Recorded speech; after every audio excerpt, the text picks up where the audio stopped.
Welcome back to You Break It, You Fix It. I'm Jim Murphy. This is the video in the C10 build series that I have been the most excited for. We are going to be shaving a bunch of body components on the C10 and really cleaning it up and making it look sharp. So that being said, I want to start right here because a bulk of my body work is going to be on these cab corners and the doors. If you've been around the channel for a while and particularly have been watching this C10 build series, you'll know that we took the cab gas tank out and we put a brand new rear tank in this thing. So we don't need this hole anymore.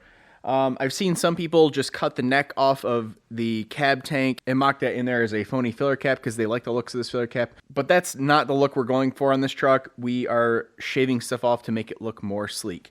The thing I'll say about this before we just jump right into this is, like anything, a little bit goes a long way. And again, if you've been watching this build series, you know I'm all about subtle aesthetics. Stuff that's slightly changed or altered that just cleans things up. It looks nice. So some of the things we're going to be shaving on the body of this truck are the stake pockets, the marker lights, this filler cap, and we're going to be doing something cool in the grill, but I'll wait to explain that till we get in there. Just welding up some of those holes is going to make this body look sharp and clean. We're going to leave the door handles on. I do like the looks of shaved door handles on some vehicles, but you can really go overboard with it. And my buddy Mike that owns the truck described it perfectly. If we were to shave the bumpers off this truck and all of the body components, door handles, everything, this thing would look like a hovercraft or one of those amphibious cars. It's just not really the look we're going for in this. Just subtle, sleek, simple as that. I'm going to get you locked off. We will pull this cap off and we'll make a panel. Once the rubber grommet from the fuel neck is removed, I'm going to get right to work and clean up the metal around the hole, so once our patch is made, we can just weld it right in. I wanted to do a video about shaving a vehicle for a long time. It's one of those skills, or maybe a technique I should call it, that can add so much to a vehicle with very little work.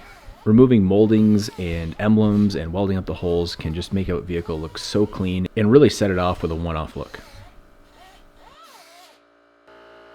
You've probably noticed in a lot of my videos, I don't like to waste stuff, so we're just using random scraps from the cut-off floor pans and other panels.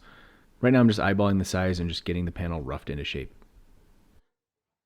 So you'll notice what I did is I made sure to overlap the hole slightly because what we'll be doing is taking a sharp scratching awl to scribe our hole from the back side, and we'll be able to cut this patch to fit perfectly in the hole.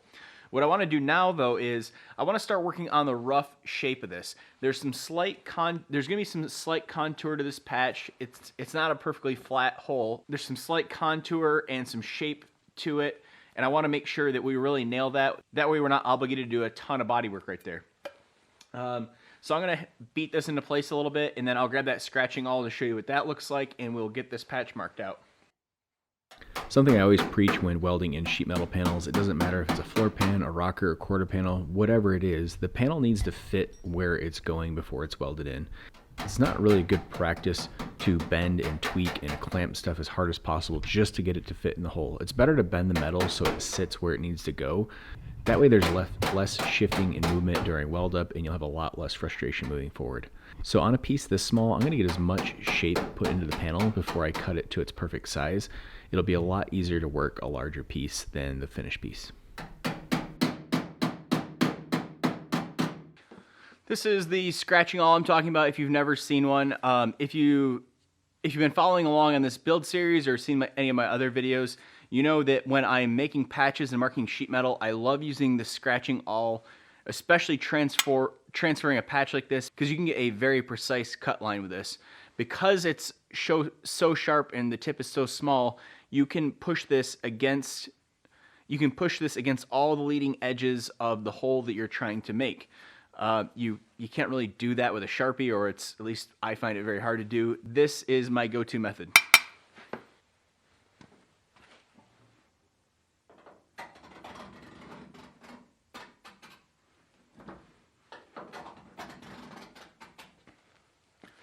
I hope this, there we go. Yep, you can see we have a very nice crisp patch now. You'll notice there's a slight notch in the bottom of that, and that's from that rubber grommet. There was a recess in there so that couldn't twist. It works out conveniently for our patch because there's some shape and some contour to this now that's unique to the rotation of this thing.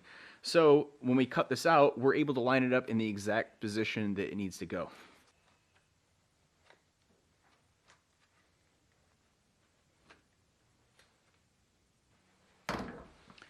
See what our first fit up looks like.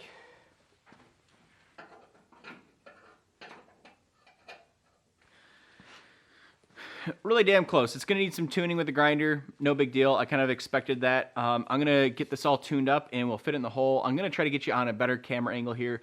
This is a wall like right here, so I can't get backed up far enough to get some really good filming angles on this side.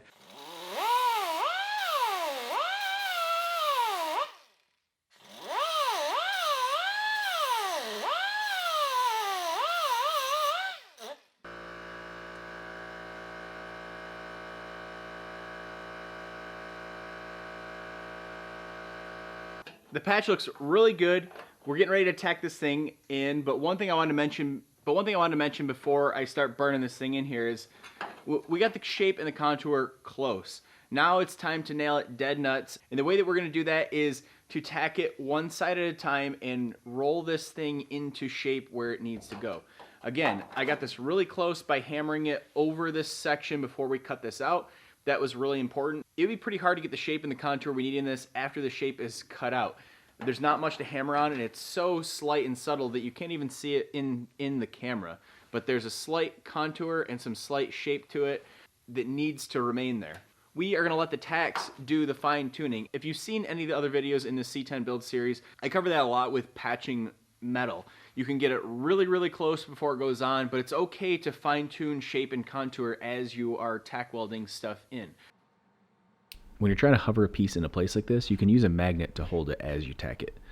And again, as I say, and I'll probably say a million times in this video, when you're welding sheet metal, go slow. Tack here, tack there, let it cool, and come back. The first tack looks perfect. I'm just gonna start working my way around this shape. You can see there's probably a ½ inch gap here. I wish I could just get you off. I wish I could pull that off the tripod quickly to show you. There's about a ½ inch gap behind the panel here, and we're just gonna work on laying this thing down with the contour of this cab corner.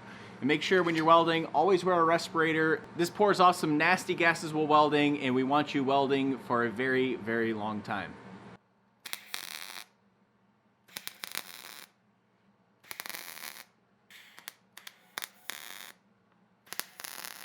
You can see these opposing tacks. Again, just to reiterate, that's exactly where this panel is laying flat.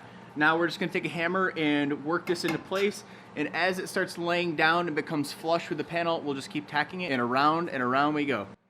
Note how slowly I'm going here.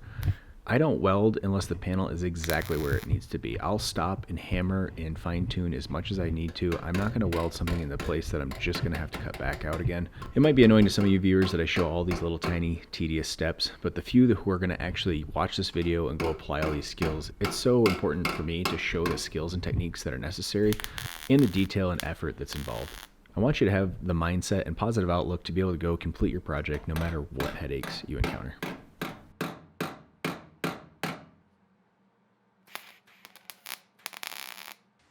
Okay, we got our panel completely welded in. Time to knock it down with a grinder. Something I always preach with grinding is make sure you're taking the top of the weld off.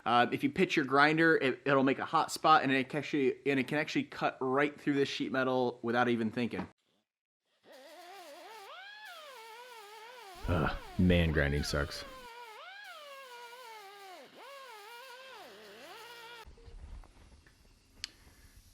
And just like that, no more fuel filler hole.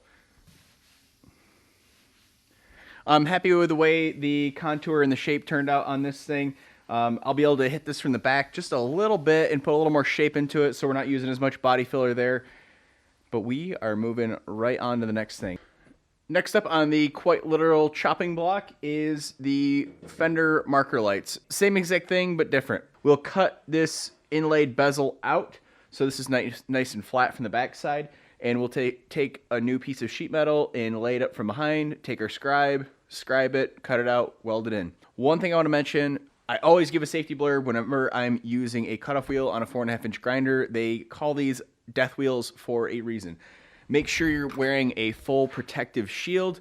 I'm Mr. Safety Man, and even I got a piece of metal in my eye, and I had to go get it removed. From that incident, I bought this full face shield respirator. It has been so nice to grind and wire wheel underneath the truck and grinding down all the welds and the floors in here. It's been nice to have a full cover so nothing can get up underneath there and sneak into my eye.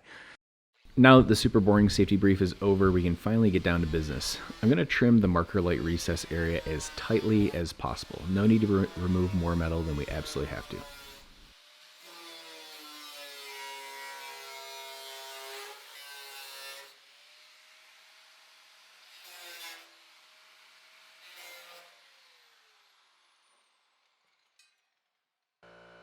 We're just following the same exact recipe as before. Rough out the shape with tin snips, set it in place behind the hole, scribe it with a scratching awl, and keep on rolling. Before I set the piece in place, I gave the marker light opening a quick tune-up with a hammer and a dolly, just so everything lays flat and comes together nicely. This right here is why paying attention to art class is super important, kids. All that tracing will come in handy someday.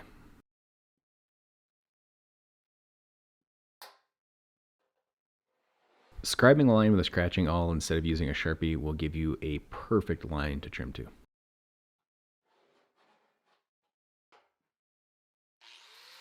After cutting as close to the scribe lines as possible, I go back through with a grinder and trim right up to the scribe line.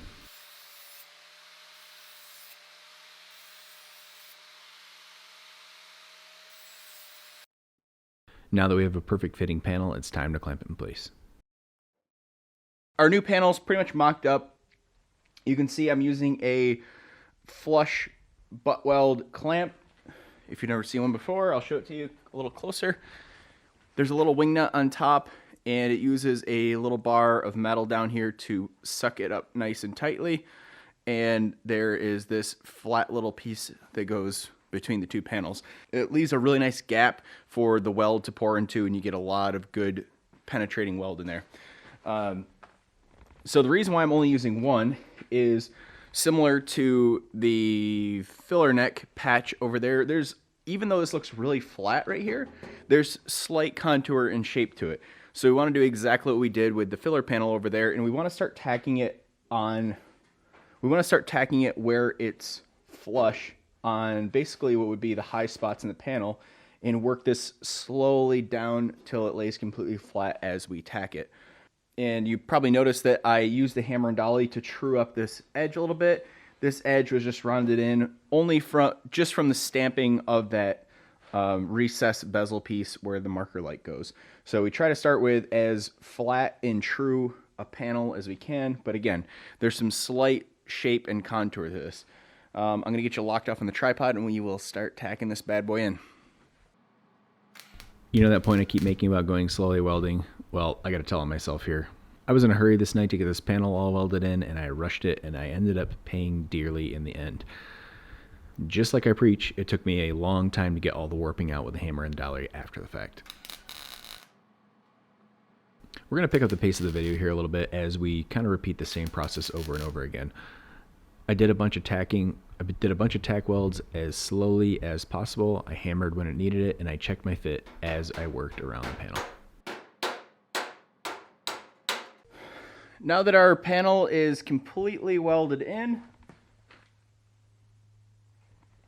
I'm going to go ahead and let that cool down completely before I even hit it with a grinder. Even excess heat from the grinder will warp this panel if we're not careful. So I'll let this thing cool down, and then we will hit it with a grinder. I can't remember if I've given my grinder spiel in this video or not, so here we go. Grinding is one of the most important parts of sheet metal work, and it's not talked about a lot. We talk a lot about welding and regulating heat with welding and what that looks like, but one thing that's not mentioned is how you should grind a weld. You want to start from the top of the weld and grind it flat until it gets to your sheet metal surface. What do I mean by that? Let's pretend on our makeshift chalkboard here that these are our two pieces. Can you see that? These are our two pieces of sheet metal we're combining. Well, now we put a weld bead on there. So there's our weld. What we want to do is take our grinder from the top of the weld. We want to be constantly hitting the top of the weld until this thing goes flat to the panel. What can happen, and it happens to me sometimes, just not paying attention. I just got done grinding feet and feet of welds inside the cab, and I did it in a couple spots, is you can pitch the grinder. And what happens then, if you don't stop as soon as you do it, let's say your grinding wheel is pitched right here and it's only touching sheet metal. Well, sheet metal is not very thick. 36 grit on a grinder or 40, 60, no matter what it is, it's going to create a hot spot right there and eventually burn right through that panel. So you have to be very careful when you're grinding. Sometimes on sheet metal, I'll use a 4-inch high-speed grinder and just move it as quickly as possible over the welds as I'm going to keep the heat down. But my preferred method is a small 2 or 3-inch die grinder that I can run super slowly and I can control the heat of the panel. Okay, we got the welds all burned. It's all shiny from grinding, you can hardly see. We have some panel warpage. I'm not perfect, things happen, but it's nothing that we can't get out with with doing some simple hammer and dolly work, and we'll be able to do body work right over top of this. And a simple rinse and repeat for the driver's side fender.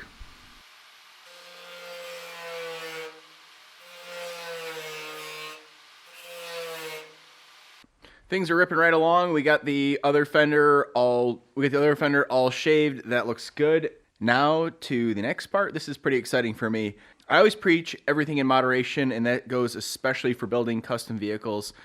You can go too low, you can shave too much off, you can lift the truck too high. All these things are possible. And especially with shaving, I really like to do subtle stuff. And this is a great example. Here is the cowl panel for the truck. Two things we're going to remove from this. We are going to weld up the holes for the windshield wash squirters right here and right here. And we are going to remove the antenna hole. It had a big ugly antenna on it, and we are going to remove that. Now, to your average person, they're not going to notice little stuff like this. But to people like you and me, this will be the first thing we see on the truck that's gone. Now, it's pretty popular on these to remove the cowl venting. I like to leave that. This truck is going to a lighter color, which I think it looks awesome having this contrast of this vent. If you put smooth metal, smooth glass, yeah, it looks good. I mean, it looks nice at Barrett-Jackson, but I also think it deserves contrast. Again, with the mantra of everything in moderation, this is a crucial part where that comes into play. Removing this antenna hole and removing these holes, it's going to clean it up. It's going to look nicer. People are going to walk by this thing on the street and say, this thing looks clean and better, and I don't know where and I don't know why. I actually prefer that over a huge, bold statement building a vehicle. I got freaking squirrels on the roof. Definitely. This is turning into a hunting show pretty quickly. Anyways, that's what we're doing on this cowl panel. Super small, super subtle details, and it's kind of funny. I feel like the small intricate pieces like this take longer than filling big holes, and that's the absolute truth. We are going to go back to our base principles of making all these patches. We are going to cut an oversized piece of filler material. We're going to take the scribe it, and weld it up. Another important point that I have made many times in many videos, and even this one before, is we want to make sure the shape of our metal is good to go before we even think about building a patch or welding it in, because once it's welded in, it's a lot harder to straighten and repair. Where this antenna was sitting, it is a little bit warped there, so we're just going to take a hammer and dolly and put the contour back in that. Like I said, we're doing a lot of repetitive stuff. A lot of the principles are very repetitive, but I want to pull you into all the stuff that we're shaving. So if you have a vehicle at home, it doesn't have to be a C10, and you're thinking, hey, I want to shave this thing, I want to clean it up, this might give you ideas of little subtle things to do your vehicle. And I have two more things after this that you're really going to want to stay tuned for, which I think the one thing in particular might be my favorite component of the entire truck once we're done. I keep saying that with everything, but I think this is it. And it's a close second to the exhaust system, which I don't know if that video is out yet. But if it's not, make sure you stay tuned for that, because the exhaust is going to be something special too. I'm going to get you locked up in the tripod. Again, we're following the same exact base principles. We're going to make sure our metal's straight first. Then we're going to cut an oversized piece, take a scribe it, trim it to fit, and weld these bad boys in. So let's rock on. Like I said, working these small panels are usually harder than the big ones. Lots of tedious little detail work, but in short time we had a shaved cowl panel.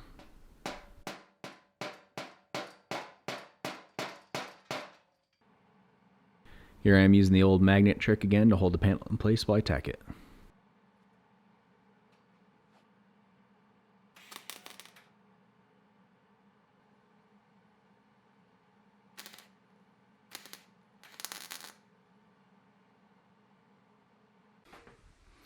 Okie dokie. Everything is all ground nice and flush. That big shiny spot was where the hole used to be. These are all ground nice and flush as well. Again, just taking our time with all the heat producing things like welders and grinders. This turned out really well. It's so funny how small and simple this all looks. Just to cut patches, weld up, and grind up 3 little holes took way longer than just patching 1 marker light hole. Just kind of funny how that stuff works. Now that this cowl panel is all welded up, we are moving on a controversial component to shave, and that is the lock cylinder hole. Now, it might seem silly to put all this work into a vehicle just to weld up the lock cylinder hole to keep thieves out. Something my dad always said was, locks keep honest people out, and I would have to agree with that. If someone really wanted to steal this truck, they would get into it. Plus, where my buddy Mike lives and where he's going to be driving this thing is in our little dinky hometown where people still leave their vehicles running at the gas station when they go in, and they leave their doors unlocked. So Mike and I agreed he would probably never use these lock cylinders, and just shaving and just cleaning off this little piece will look really nice. Now, why aren't we shaving the door handles? For one, I've shaved door handles off of vehicles, and it's kind of a big pain in the ass at the end of the day because your battery always has to be charged, and typically vehicles like this sit for long periods of time, and then you go to open your doors and you can't open them.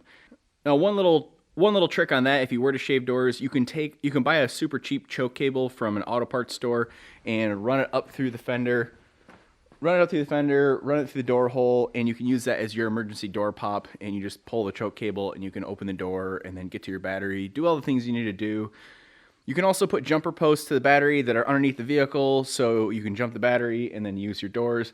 Again, all this stuff is just extra work, and it's kind of a pain in the butt. And it comes back to the theory of contrast. The reason why we left all the grill openings in the cowl panel is I love that contrast.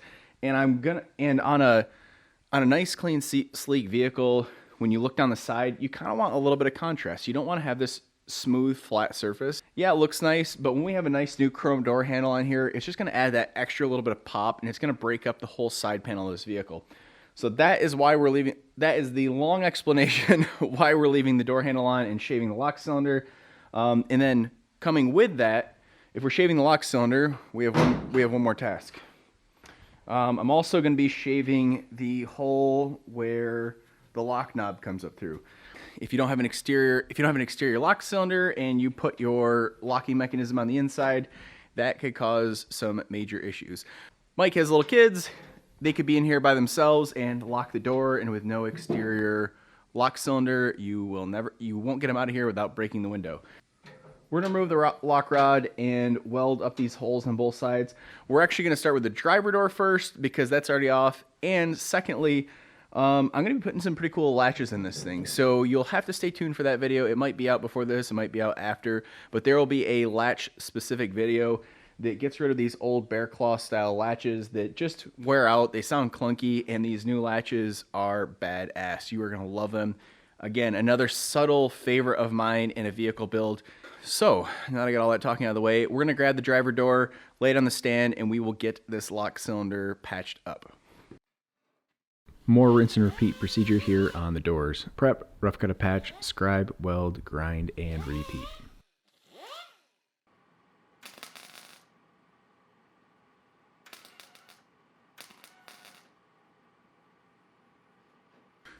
All right, we got the lock cylinder all buttoned up there. It looks good. It feels good. We're going to flip this bad boy over and get to the inside.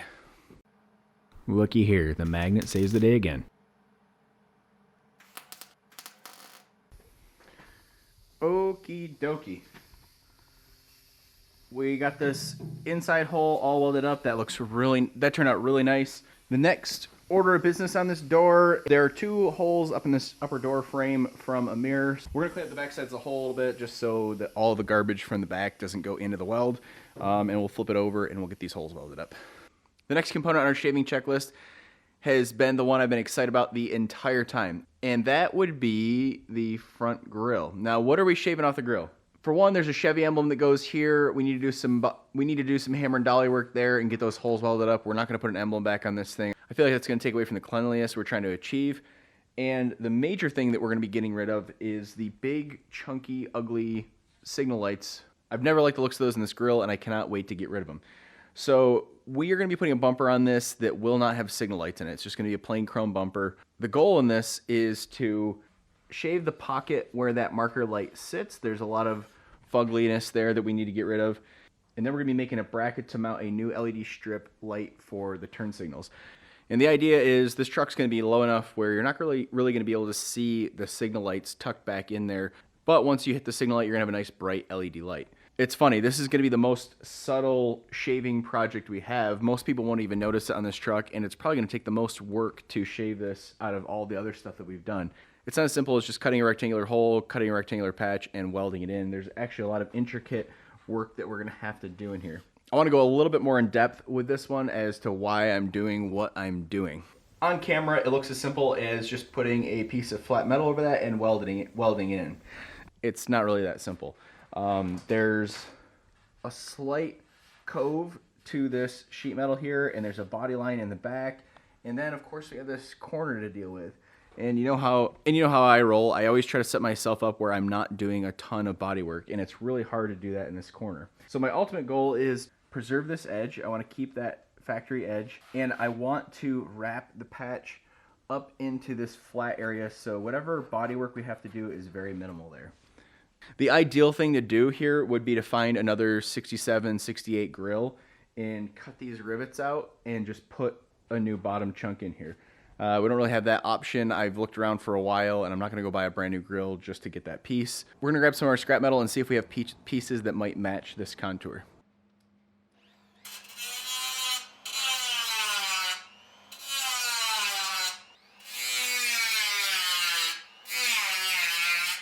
As you can tell, I decided to cut the rivets on this insert piece just to make it easier on me, easier on you. You'll be able to see more while I'm filming and understand what the hell I'm talking about.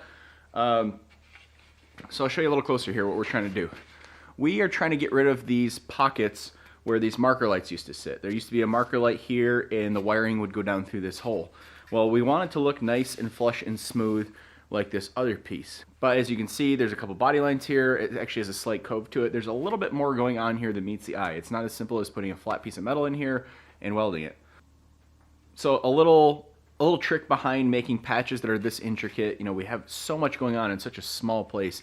And I say this on every single build I've ever done. It's always this little tiny stuff that takes the most time and has the most craftsmanship in it, and no one's ever gonna notice it. Not a big deal to me, because when I see this truck after it's done, I know how much work has gone into it to make it look like that. And when I go to car shows and see other vehicles people have built, I've seen so much cool craftsmanship in tiny little corners of those builds, and I absolutely love that. As I mentioned before this came out, I want to keep this edge. I don't want to get rid of any of this edge. I don't want to have to remake any of these bends. I just want this to stay. So we have a few advantages here of the way this part's put together. This is recessed from the back. You can see how that's notched. So we'll be able to make most of this part before we have to cut anything out, which is great. We'll have a nice sturdy structure to be able to hammer on and match all these contours. We've got a lot going for us that's going to make this easier. Another trick with these patches, but throughout the process of the build, when I get new sheet metal that I'm putting in and I'm not using it, I like to save stuff that might have the same curve as a part that I need to make. That way we could just cut this out, slam this thing in here and go. But I wanted to show you that because, you know, maybe it'll work for something you're working on.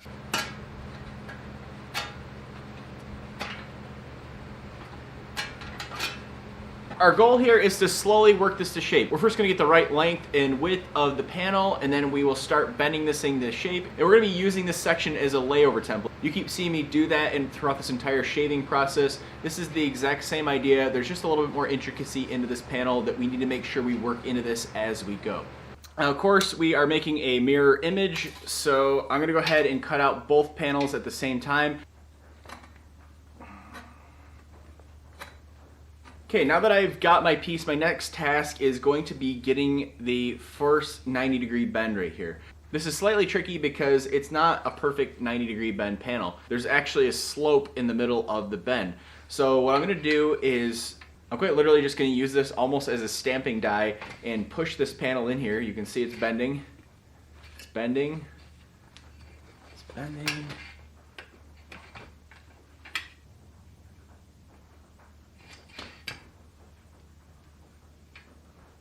I'm gonna grab my hammer and dolly, and I'll hold the dolly on the back side and start working this into the corner.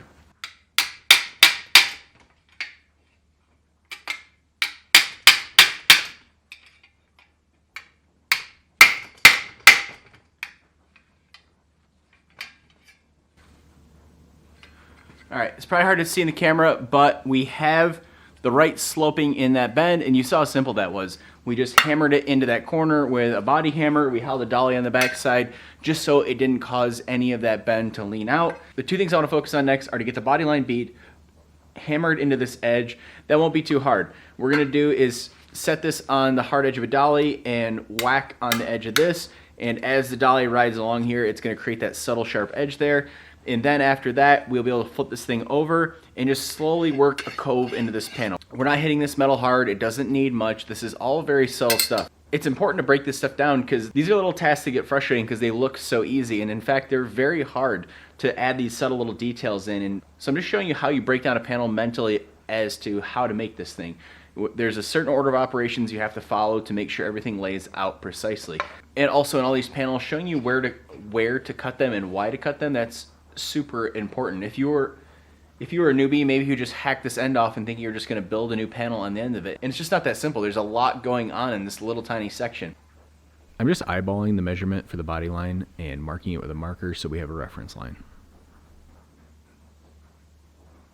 Now we're going to set this thing on a dolly and just slowly sharpen those lines up. They're very, very subtle. We don't want to over hammer them. Just take your time with your hammer, go slowly. It's hard to see in the video, but I'm setting the marker line on the sharp edge of the dolly and hammering it over from there. You can use any hard surface with a hard edge. I even used the edge of the truck frame to make some other panels for this truck. Remember, there are no rules in bodywork or metal fab. Okay, after about 15 minutes of tuning this thing with a hammer, we have some decent, I don't know if you can see them, we have some decent subtle body lines hammered here, and we have a slight cove to this panel. Everything's looking good. That's about all I can do now with the panel off of here. It'll be much easier to finish fine-tuning all this in once this thing is welded in. So that being said, now the exciting part. We are gonna lay this over and we are gonna scribe our line with our scratching awl and get this thing ready to cut out.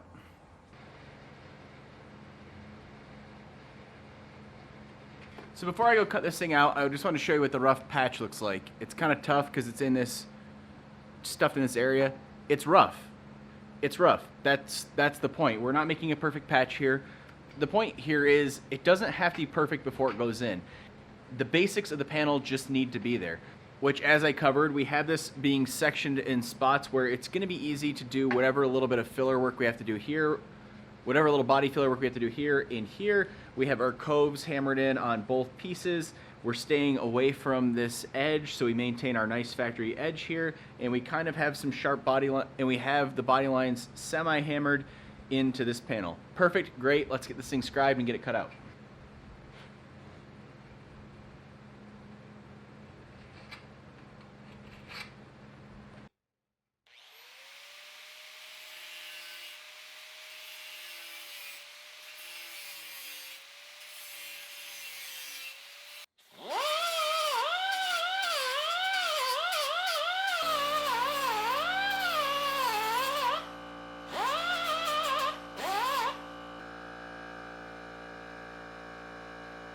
Doing more test fitting and tuning with the grinder. Like I've said many times, this is tedious work, but it is super important. Okay, I ground this little piece to fit in the hole. It's all clamped up. We're ready to start tacking in. I am going to start by tacking the front edge. Remember, we saved that edge so we could maintain the structure of this piece. So I want to start by tacking there, and then whatever we have to do to move this piece back here and on this upright edge, we can do that after the fact. I cut the piece a little too short, so we're going to have to cut a little filler piece to weld in here. Not a big deal. What's that I always say about welding sheet metal? Oh yeah, go slowly. We've got a lot of our piece welded in. It looks good. It took a while to keep the heat down to get it to this point. I want to let this cool down for a while, and we need to start working on the back edge of this piece.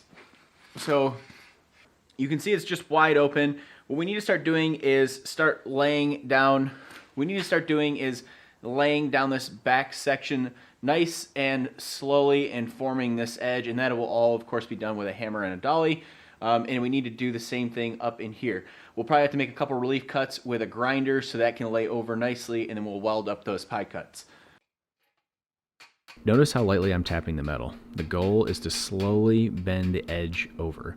It'll cause ripples in the panel, and you'll just have to do more body work. I cover this technique of hammering this edge over in the how to do a door skin video, and I think even in the C10 door skin video. So go check those out for a longer explanation.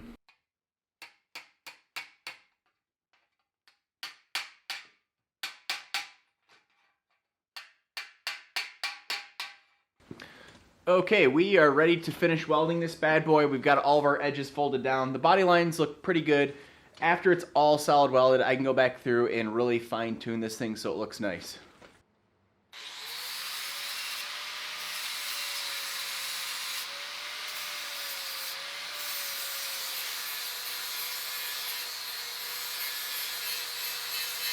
It's hard to tell between the shiny metal and the E-coat that's still left on there, but it looks really damn good. We're obviously going to need to do a little bit of filler work, but not a big deal. This is going to be a nice sleek piece that is just going to set the build off that much more. Next up, we got this bad boy. The actual grill itself, there was a Chevy emblem on this truck originally, and someone just bonded right over the holes. I really like when these are shaved and there's no emblem on there. I think it gives it a much cleaner look. So we're gonna throw this on the stand and get to work on it. On top of having holes, there's some stamping right here. And it looks like people got aggressive with taking this grill off at one point. We're gonna have to go from the back side and use our cross peen body hammer and hammer these edges back in. And we'll be able to get this hammered out nicely, get these holes welded up, and the grill will be good to go. I know I preach this like a broken record, but putting in the time to make the details perfect will make your job easier with each step and your end product way better. And again, that's why I love showing these details, because it takes quite a bit of patience and stick-to-itiveness for these projects to turn out the way you want them to. And I really want you to be set up for success and not get discouraged by the daunting tasks.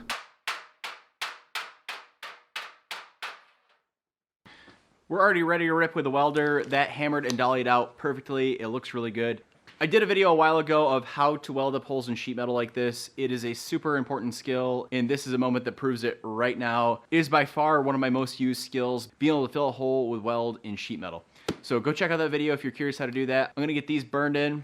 I cover this technique in depth in the how to weld a hole in sheet metal video. I'll add the link below, but right here I'll give you the elevator pitch. You're kind of using the welder like a sewing machine. Picture the sewing machine needle just stabbing in and out quickly. That's exactly what you're going to be doing with the wire.